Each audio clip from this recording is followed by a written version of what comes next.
Until the end of the 18th century, one of the main stagecoach routes from London to the wilds of southwest England left Salisbury by way of Harnham Hill and on to the Shaftesbury Drove, where even today the thunder of horses' hooves can still be heard, as the old highway is now part of the Salisbury Racecourse.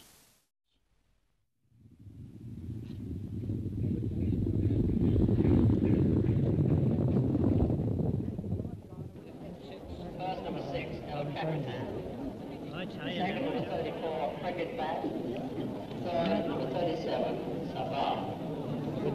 Fourth horse, number 31. Official time of the winning horse is 1 minute 15.417. 1 minute 15.417.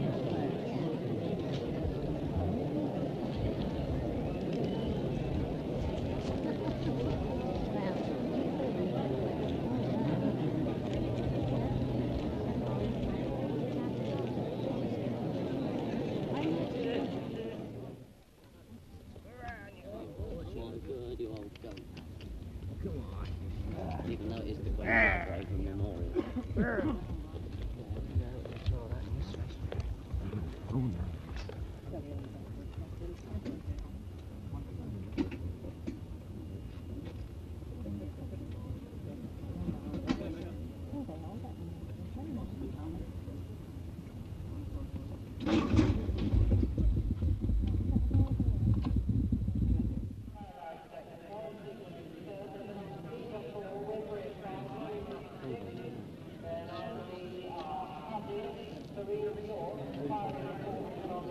Here he comes. They're coming.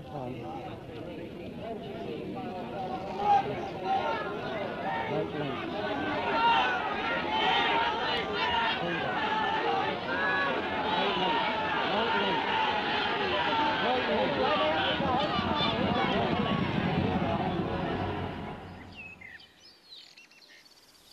How different from those far-off days, when the only sound would be the clatter of a passing coach, then silence.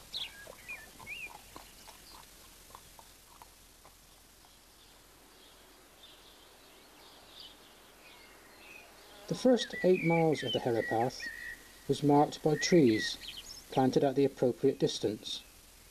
These became known as the 1 mile tree, the 2 mile tree, and so on.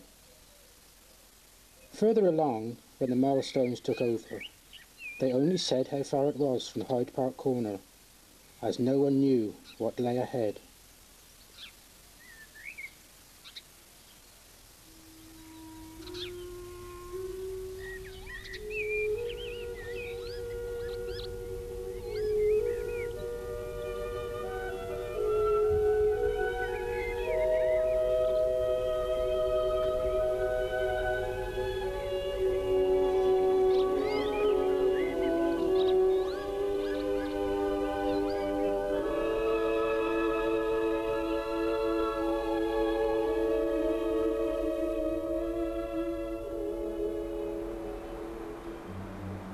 What a welcome sight this must have been, the resting stage at the Fovant Hut.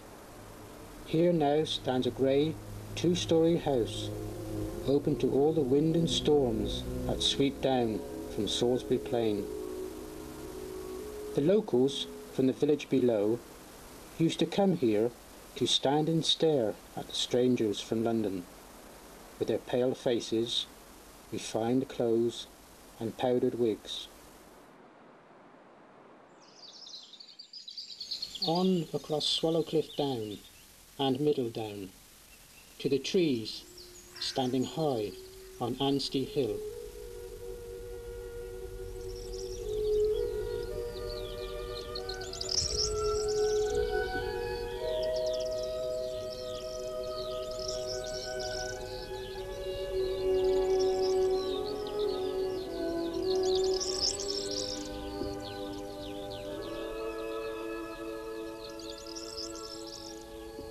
The route stretches out across the downs till it reaches the top of White Sheet Hill and the last remaining milestone.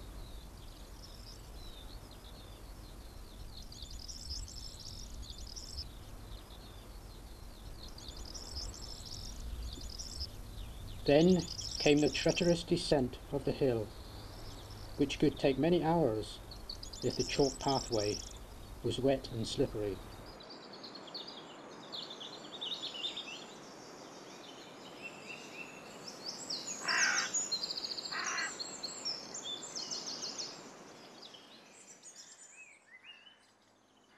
At the foot of the hill was the Glove Inn, the hostelry for the night. This is now Arundel Farm, and the ancient highway can still be seen passing the front door. And the old bell to summon the travellers to their coach still hangs on the wall. While the stage moves off westward, to the south, a Roman road leads to the highest point of these chalk hills.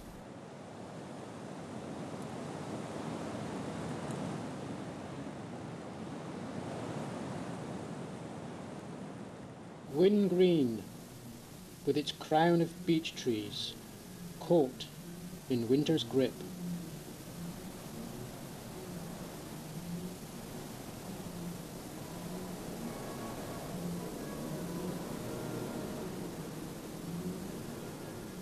From here, an even older trackway, the Ox Drove, leads back towards London, along the downlands parallel to the Ridgeway. This was the route used by the drovers to move their cattle and sheep across the country.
The Ox Drove now joins the traffic-laden main road and descends to the village of Coombe-Bissett, split in two by the Salisbury-Blandford Road.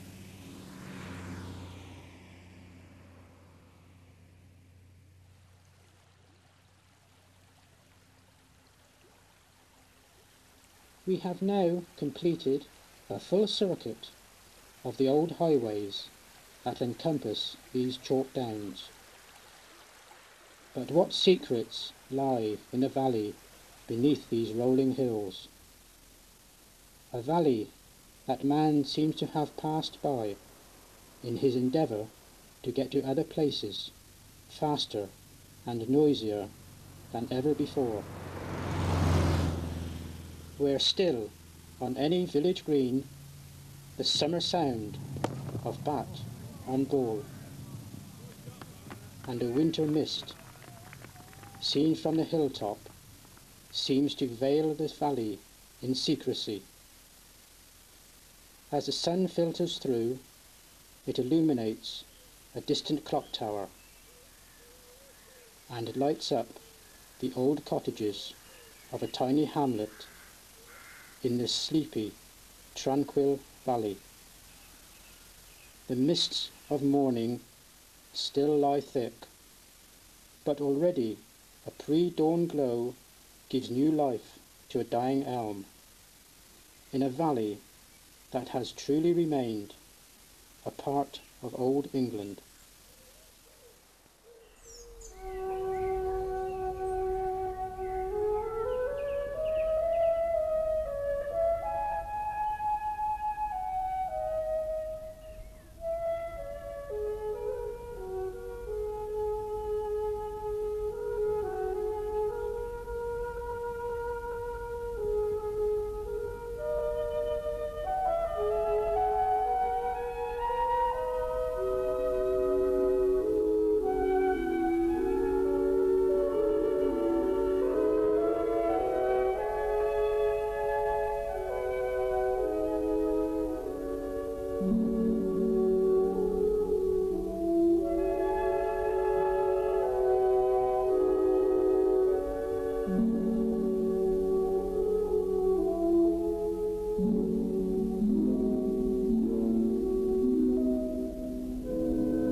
The elms and willows grace the little river Ogle, which flows through the valley, and following it upstream, the dreamy little hamlet of Stratford Tony, the first of many charming villages that nestle along its fertile bank.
path beneath Stratford Tony Down leads to the first of the manor houses dotted along the valley, Throop Manor Farm. No, beware of the dog sign here, but beware of the gibbon, whose cage stands guard at the gateway.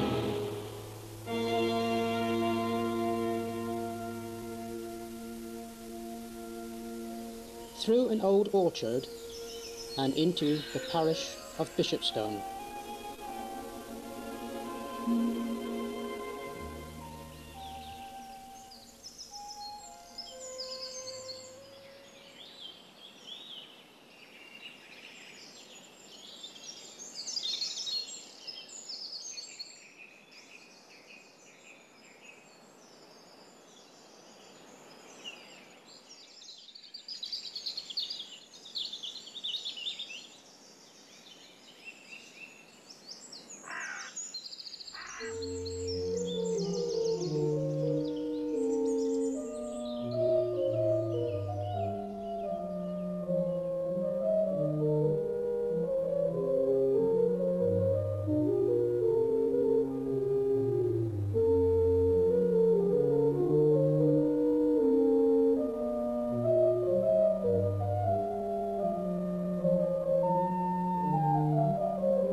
Opposite the church is this wonderful example of a cob wall.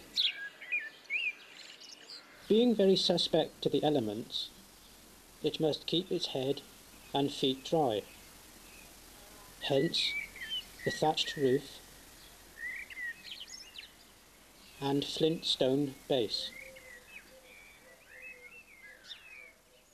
The thatchers were making an excellent repair job.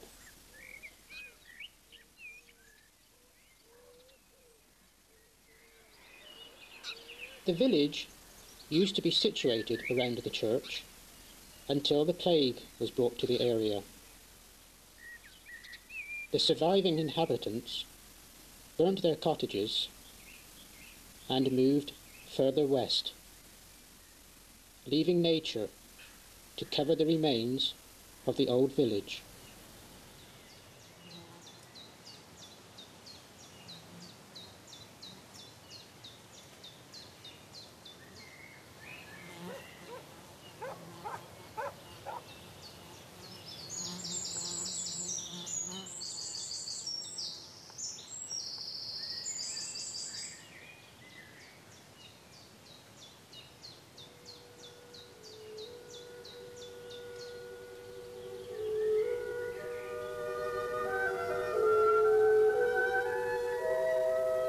This tower is all that remains of the fortified house of Fulston.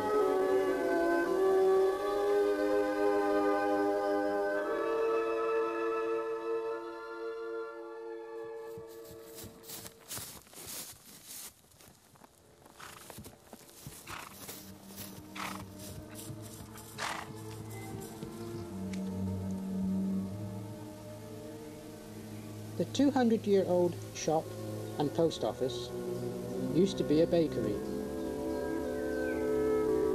using a unique wood-fired oven.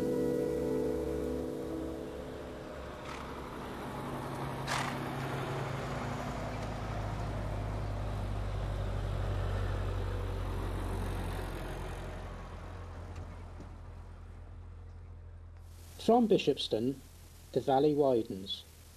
To the south, a line of trees stretches along the skyline of Knighton Hill, while to the north, Hyden Hill, Hut Bottom, Little Down, Stoke Down and Netton Down all huddle together to shelter Stoke Farthing, nestling here in the valley.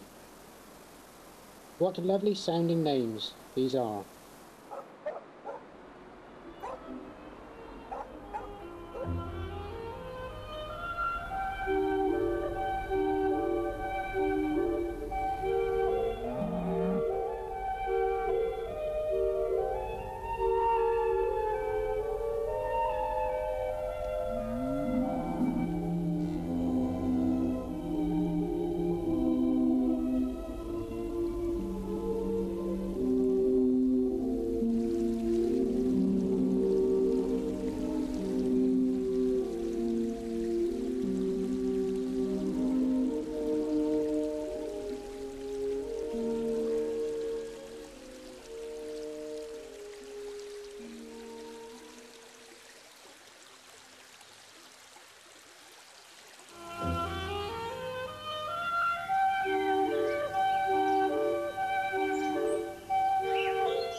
It is surprising what can be found in a valley such as this.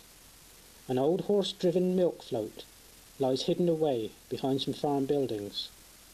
The undergrowth creeps over the rusting chassis and decaying woodwork. But in the barn behind, an old Romany open-lot caravan is being restored to its original colourful self.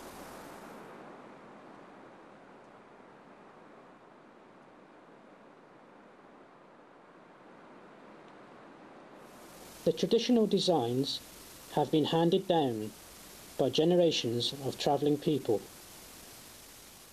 Horses' heads decorate the pan box, which will be fitted beneath the rear of the caravan. The van decorator's art is acquired through considerable experience, backed by much practice. This is apparent in the freehand vigour of the scrolling and panel lining. Confidence is essential, and it is said that even the best hand with a lining brush takes a pint or two to prepare him for the work.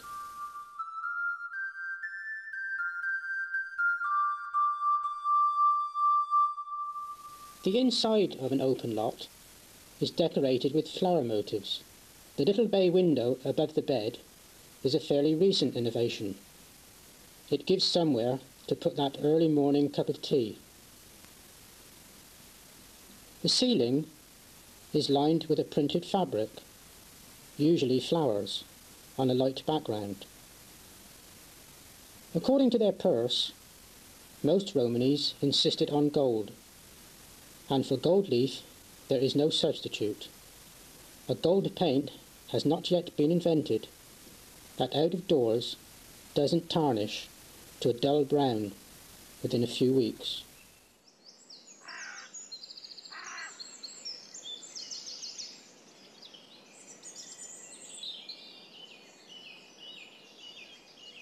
Many a painted caravan or horse and cart can be seen travelling along these valley roads.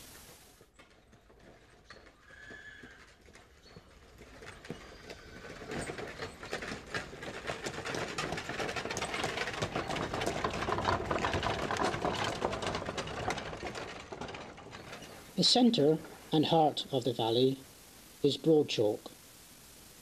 If a little downland valley has to have a capital, then this must surely be it. Set so deep in the shadow of Knoll Hill that the winter's sun hardly sees the village, But come spring and summer, then the winding street becomes a gem of English heritage, with cottages of thatch and cob, of weathered stone, and of country gardens. An old cow barn is now an artist's studio, for this is Reddish, the home of Cecil Beaton.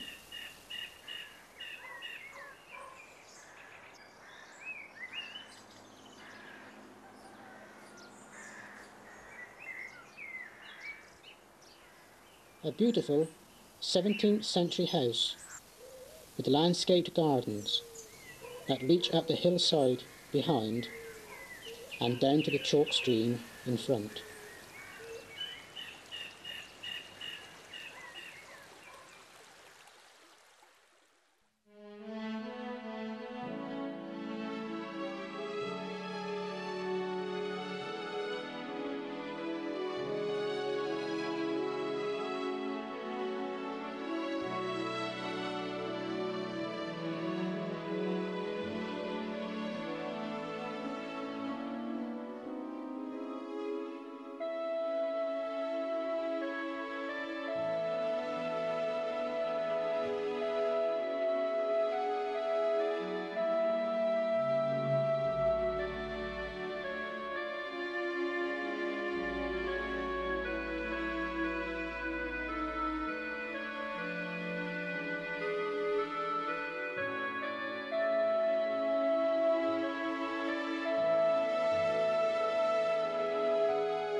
The little church at Fifield Bavant is the second smallest in England, just 35 feet long and 15 feet wide. It is perched alone in a field on a grassy hill looking across this tiny hamlet. Fifield Bavant also has what must be one of the prettiest post boxes in the country, this Victorian box, set in the wall of the old rectory. There are very few houses here. This row of old cottages, whose gardens change colour with the passing seasons. Manor Farm and the old rectory, built in the 17th century, and has housed many rectors of the nearby parishes. It is said that Florence Nightingale once stayed here.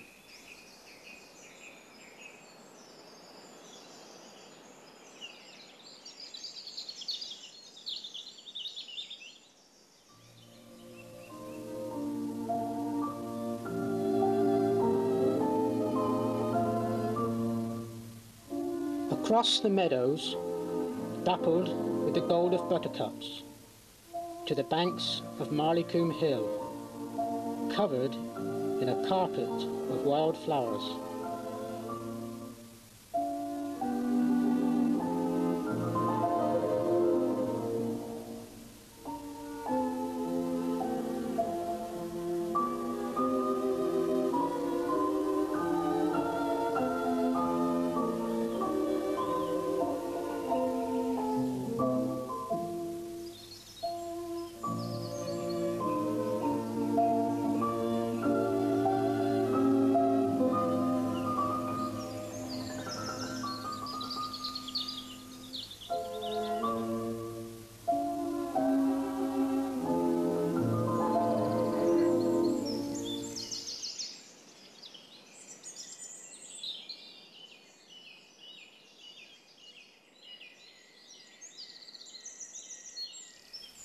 Beneath this colourful hillside lies Barrowchalk, a village of quietude and unhurried living, with a history of ghostly legends and tales of scandalous deer poaching escapades by the village folk, who, if caught, were hanged here at Shepherd's Cross.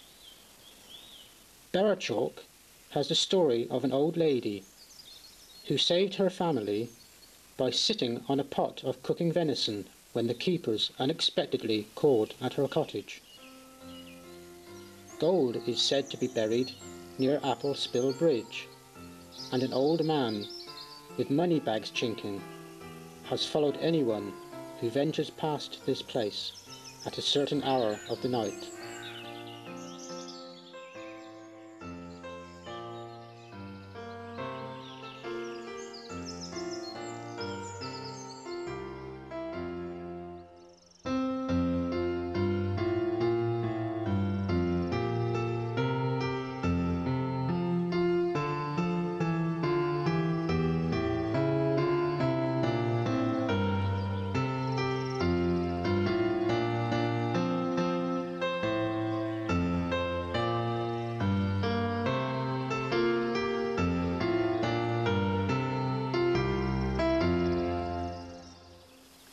Woodmington,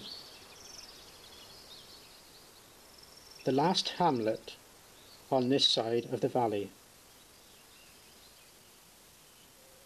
And in an old orchard, derelict farm implements rust away, discarded as more and more modern machinery takes over.